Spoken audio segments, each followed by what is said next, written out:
Então, pessoal, continuando, vou fazer outro vídeo exatamente para ficar cortado, ficar mais fácil de vocês verem.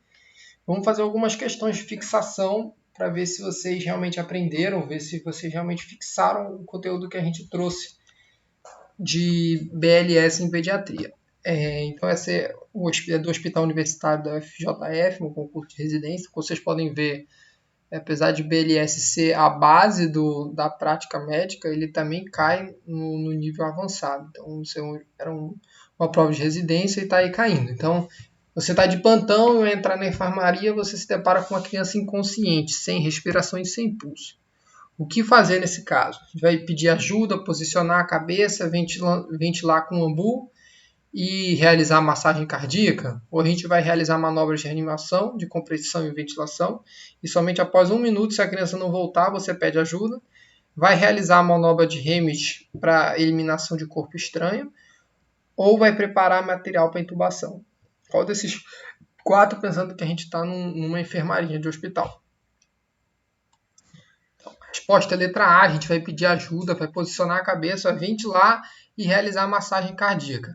Acho que isso resume bem a nossa aula, ventilar e massagem ao mesmo tempo, junto, não ao mesmo tempo, né? Mas você pode perceber que eles estão juntos porque a gente tem que ventilar uma criança e fazer as massagens cardíacas.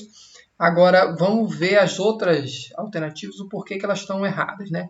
Realizar manobras de reanimação, compressão e ventilação, tá certo? Tá certo, a gente vai ter que fazer isso.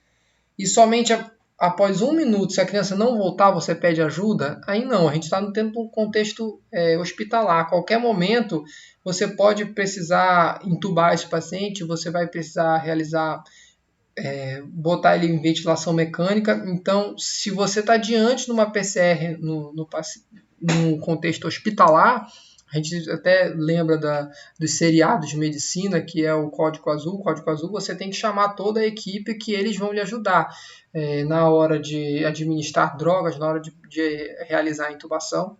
Então, essa aí fica errada por causa disso. Já a letra C, realizar a manobra de REMIT para eliminação de corpo estranho. Aparentemente, a criança está inconsciente, a gente não tem nenhum indício de que ela está entalada com alguma coisa. A gente vai ver no protocolo Avast no próximo vídeo, e vocês vão ver que tem alguns sinais diferentes do que o que a gente está encarando. E outra coisa, a gente que está diante de uma criança inconsciente, sem respiração e sem pulso, a primeira coisa que a gente vai pensar é na RCP, e não em manobra para desobstrução de via aérea. A primeira coisa é RCP, porque a gente precisa botar esse sangue para circular. E letra D, preparar material para intubação. E não, né, pessoal? A gente vai primeiro performar as compressões e, de novo, voltando lá na letra B, por isso que a importância de um time, a importância de toda uma equipe, de você convocar essa equipe, porque vai se precisar realizar outros procedimentos que não dão para se fazerem sozinhos, né? Você precisa de ajuda. Então, segunda questão, a PCR é uma emergência que ocorre com certa frequência no serviço de atendimento de emergência, é verdade, e constitui a interrupção dos batimentos cardíacos e dos movimentos respiratórios, parada cardiorrespiratória.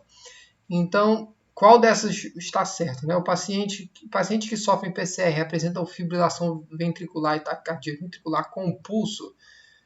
Não é assim, não é o objetivo dessa aula, mas não é isso que acontece. O PCR, novamente, a gente não precisa nem saber sobre fibrilação ventricular e taquicardia ventricular, mas PCR a gente está sem pulso, beleza? A sequência CAB foi alterada para ABC? Não, foi ao contrário, né? Então o socorrista iniciará com a abertura das vias aéreas caso o pulso da vítima não esteja presente. Lembrando só que isso aqui ele está tratando provavelmente de uma PCR de adulto, então não é isso que a gente vai fazer. Mesmo na criança, a primeira coisa que a gente vai fazer é compressão e focar bastante também nas ventilações, mas a primeira coisa é compressão. O desfibrilador é um aparelho que emite descarga elétrica, choque, no intuito de reverter a arritmia cardíaca letal, devendo ser o último recurso a ser utilizado numa PCR.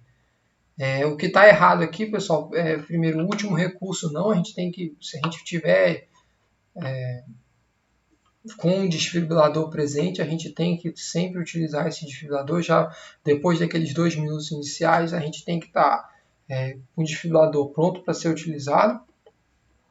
E aí o outro ponto que está errado nessa questão é o intuito de reverter a arritmia cardíaca letal. O desfibrilador ele só choca, né? Ele só leva o paciente à descarga elétrica se esse paciente tiver um ritmo chocável. A arritmia é sem ritmo cardíaco, então a gente não vai conseguir chocar. A gente vai chocar bastante as fibrilações ventriculares e a taquicardia ventricular, beleza? Então, a letra D, o tempo da vítima em parada cardiorrespiratória cardiopulmonar é um fator crítico? É um fator crítico. Então, essa é a correta, inclusive. Então, a gente tem que levar ela para o hospital, a gente tem que realizar a compressão. O tempo é sempre o inimigo do médico na hora de realizar a PCR, de realizar a RCP, desculpa. Pacientes que sofrem PCR apresentam fibrilação atrial e taquicardia ventricular com pulso, aí é a mesma de cima, só praticamente a mesma coisa, mas o PCR sem pulso. Agora, quanto às manobras de desobstrução, o chin lift, jaw thrust e a manobra de Hamish são técnicas elementares para a liberação das vias aéreas sem uso de equipamentos. Correlacione as colunas e identifique a alternativa correta. Então, vamos lá. Subluxação da mandíbula utilizada com eficácia nos clientes com suspeita de lesão cervical. Qual é essa? Suspeita de lesão cervical, a gente vai fazer a subluxação da mandíbula. Qual é a manobra? Exatamente. A gente vai fazer o jaw thrust. Então, o método que estimula a tosse artificialmente por meio de compressões abdominais é a manobra de Hamish, que a gente vai fazer quando a gente tiver um corpo estranho nas vias aéreas. E, por último, a inclinação da cabeça para trás com elevação do queixo é a clean lift. Então, ficou 2, 3, 1. Resposta letra C.